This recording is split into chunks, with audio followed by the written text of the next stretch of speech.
Welcome back. Assalamu alaikum wa rahmatullahi wa barakatuh. Continuing with our program, and as usual, we shed light on many of the Islamic and charitable organizations in our community, trying to, of course, help them and our community as well come together and cooperate. وتعاونوا على البر والتقوى ولا تعاونوا على الإثم والعدوان. Cooperate in bir, cooperate in khair. Remember, ya ikhwa, that the month of Ramadan is like the season for all these organizations to get some funding that they can continue for the entire year. So all of us are invited to donate generously, as Rasulullah sallallahu alaihi wasallam was so generous in the month of Ramadan. كان أجود ما يكون في رمضان. He used to be so generous in the month of Ramadan specifically. So don't feel frustrated or say, you know what, every day there's an organization, etc.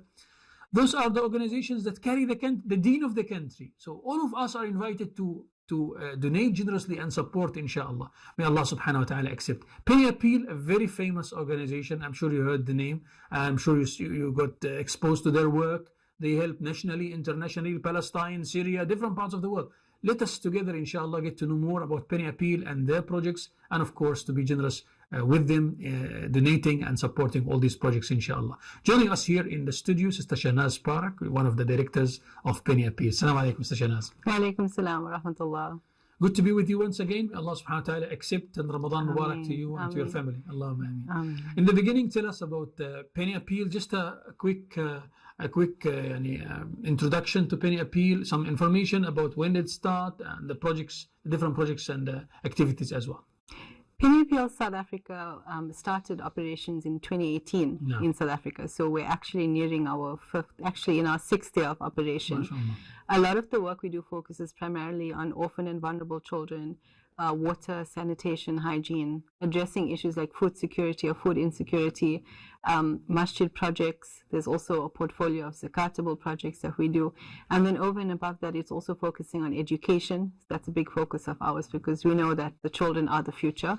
And then our international portfolio, which has to date focused on projects in and around or with Syrian refugees, as well as in Palestine. That's been ongoing since we started. We've also expanded into the likes of Yemen, where there are a few projects that we do, a lot focused around health and nutrition. And then we're also expanding into Malawi and Zimbabwe. MashaAllah. MashaAllah. The focus this Ramadan, what is there? Is a specific focus this Ramadan or specific fields that people should donate towards that?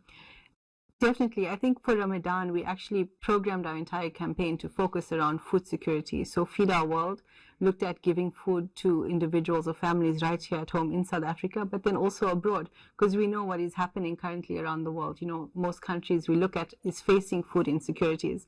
So providing food packs, being able to provide hot iftar meals as well, that's been a very integral part of the Ramadan campaign that we've been doing.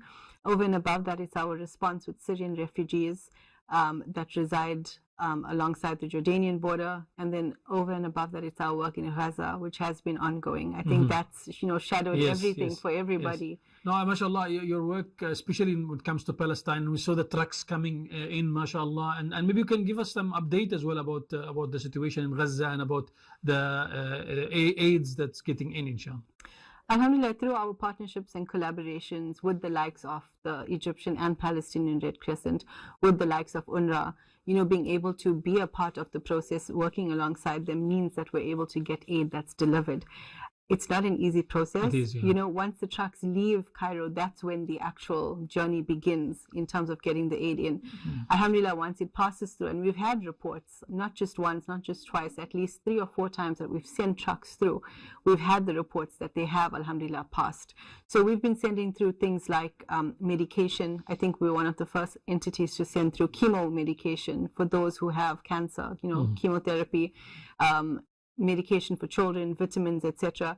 It's been really important. Currently, our activities, and if I talk to at least 2 days ago, it's been providing hot meals or iftar meals to those that are displaced. It's been the provision of water through water tankers.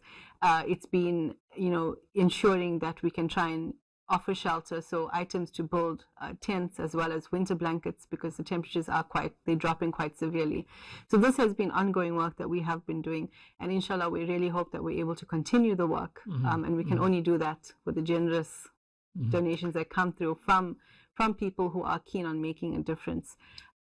Inshallah. And now coming to South Africa, some people say, okay, internationally, alhamdulillah, donating, etc.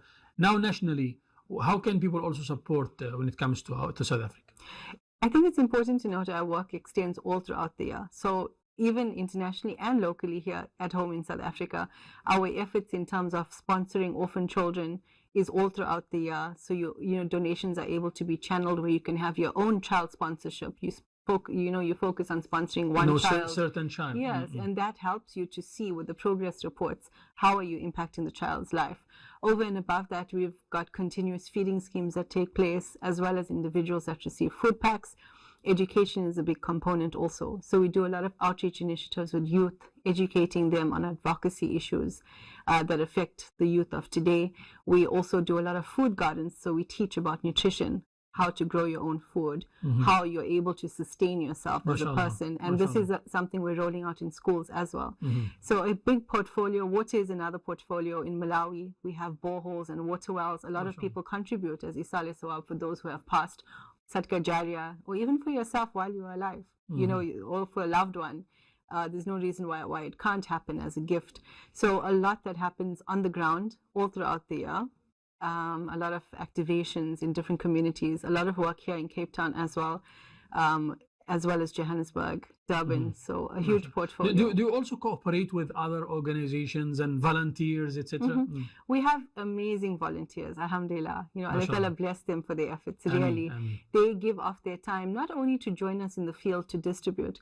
There are some that offer their skill and expertise in terms of software that we need, coming up with new systems, easing the processes for us. So definitely a great team. It's called Team Orange South Africa. So they are present all throughout South Africa. Over and above that, we also have other organizations, community organizations. There are so many organizations in South Africa. There's no shortage. So it's really important to network and work together and collaborate. And we love holding hands with the smaller community organizations to upskill them and help them reach their milestones as well. MashaAllah, MashaAllah. As we're coming towards the end of the segment, I would like you to mention maybe the difficulties and the challenges and your message to the community in order to help and ease these difficulties. I think the challenges when we look at doing charity work or humanitarian aid work, there's many challenges. Things are constantly changing. If you look at the international portfolio, example, I'll use Gaza as the example. The first set of trucks we sent in was a different experience to the last set of trucks we sent in. So the portfolio and the landscape is changing all the time, and it's so important to be well informed of what's transpiring, what is happening out there, what are the needs on the ground. And I think the biggest thing we face is a mismatch sometimes from expectations on what's happening to how we can help. So when it comes to, being able to access resources, that's another big challenge we have. Resources is not only about the donation or the financial gain. It's also about people who are invested in the organization, who believe in the vision of the organization, like volunteers who can lend their skills, people who speak well of the organization in communities. These are important components to ensure the longevity. And then finally, we have a hardship, which is like sustainability. And that is obviously ensuring, which we're able, ensuring that we're doing what we can to continue the work we're doing. And that's a constant evolving thing. Now, how can people get in contact in order to help and support? Maybe you can share the contact details or show them how they can support, inshallah, all these different projects. All of our updates on the work we do is available on our social media pages, which is Penny Appeal SA or Penny Appeal South Africa. And then we also have an office with dedicated staff that are able to attend to phone calls and queries, and that is on 031 1100 573. Alternatively, you can drop us an email, which is info@pennyappeal.org.za. But again, to view all the up-to-date work that's updated daily, it's on social media, so Facebook, Instagram, Penny Appeal South Africa. We have a website, and that is www.pennyappeal.org.za. MashaAllah. Jazakumullah khairan, Sister Shanaz, for this. May Allah subhanahu wa ta'ala accept all your efforts. And may Allah take, inshallah, Penny Appeal from strength to strength, and you continue this good work, inshallah. Allahumma ameen. Shukran for joining us. Allah accept. Allahumma ameen. Barakallah feekum. All right, with that, we came to the end of the segment of our program. Donate generously as we started the program. May Allah subhanahu wa ta'ala accept from you. We were talking earlier about the importance of spending fi sabilillah, especially in the last 10 days of Ramadan. May Allah Azza wa Jal accept from all of us. Allahumma ameen ya Rabbil Alameen. We're taking a short break. We'll come back after the break, inshallah.